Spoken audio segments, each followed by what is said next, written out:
It's Laura Eubanks of Design for Serenity with the long-awaited, much-anticipated grand reveal in La Jolla Shores. Took us 6 days and 7 people to knock out this landscape, and whoa, this is the area that I did by myself after the guys staged the Bicarnia recurvata in the middle for me. And we dropped 3 yards of soil just in this bed, if this gives you any sense of scope or scale.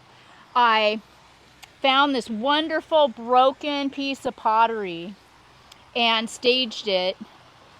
I think it looks terrific against the terracotta of the pot right back there. Yeah, you know, it's always, that's what makes a garden yours, you know, is when you pull in some kind of whimsy or art that means something to you. Greg has got this all on subterranean drip, so it will be watered appropriately for this climate and this time of year. We completed our fire pit with our fire glass and our little upside down people. Thank you so much, my South African friends, for teaching me that this particular plant does not need irrigation. And I kind of gathered that because it is so bulbous, so there is no irrigation in here at all. And this plant will just be reliant on nature to water it.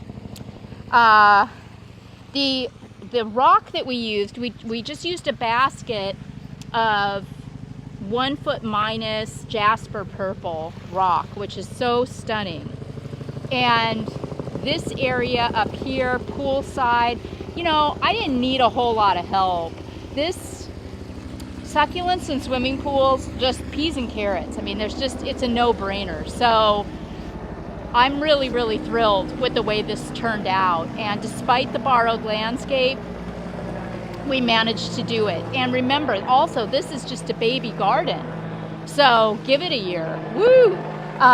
Over here, they're going to be installing a new fire pit, but we finished our Cactus oasis, and I Jackson Pollocked the rock on this one.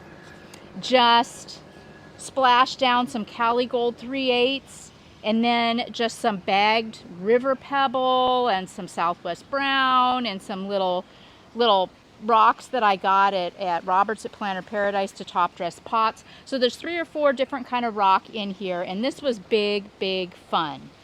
This Alobanzii does have drip running to it, but the barrels are not irrigated. I am in no hurry for those to grow. Oh yeah, we have to go up and look at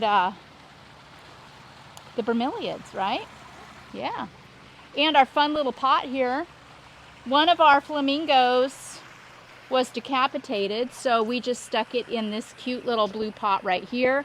This Grapto was the client's. It was in this pot, and I managed to work it in. I just think that is the most fun in the world. And as long as we keep the cups full in the bromeliad, it should do just fine in this pot.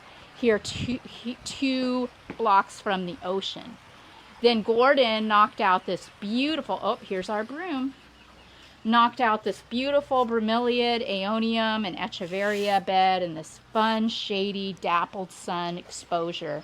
If any of your plants are burning, this would be a really good exposure if you have it. Dappled sun would be perfect. And if not that, then morning sun, afternoon shade. If you are having issues with sunburn on your plants. So this is going to be fake grass in here. Thank God we're not doing it. And I feel sorry for the guys that are, because they're going to have their hands full with all of the roots and all of the subterranean drip that's in there. Have fun. So we'll come back and look at this again after the grass is in. But here's the patio Greg and the guys did, and it turned out so great. It took basically the whole week to do this. We used great big stand-up patio grade pieces of flagstone and a sander, leveling, and just got it absolutely perfect. Yesterday I pulled in 3 pots to soften the space. This tree is going to leaf out, and it's just creating such a beautiful vignette for the clients to enjoy. Sitting here, the perspective of the new gardens, especially once the lawn is in, is just gonna be winner. Chicken dinner for sure. Oh, then over here we have our little yucca rostrata, and we did the Jackson Pollock thing over here too, where we just threw down a bunch of random rock on top of the 3/8 Cali Gold, and I planted 3 little barrel cactus here, and that's it. So this is fantastic. It's finished, it's simple, and it's really attractive. Then down in the kitchen garden, yesterday I brought in some pots like the one that I have my lemon tree in. Irony. I got them at Planter Paradise. These are actually fiberglass pots. They look like concrete, but they are not. So we planted these fruit trees the client already had, and they were just waiting to be potted up.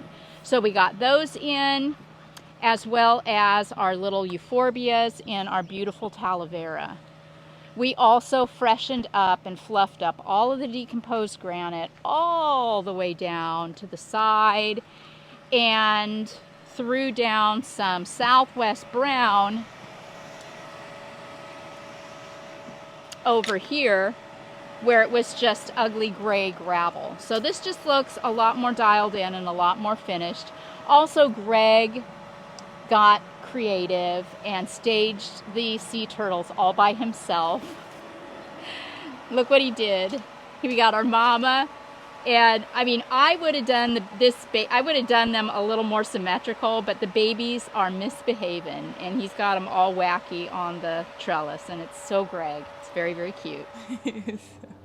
Hey, Hannah here.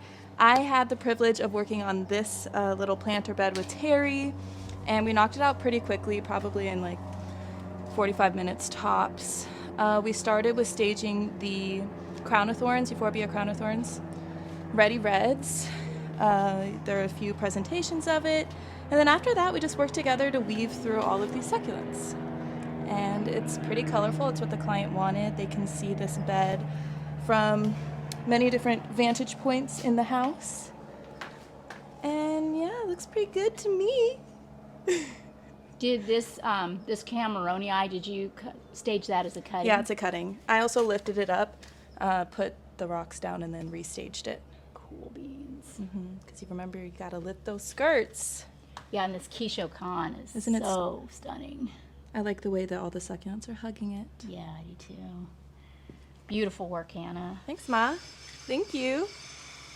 Now we get to go for a swim.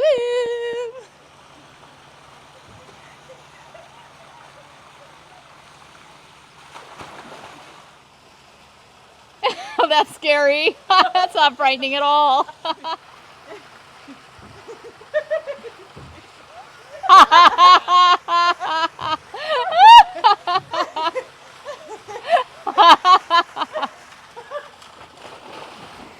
The entire crew, our wonderful clients. It's another one in the books, and your grand reveal in La Jolla Shores. Bye, guys.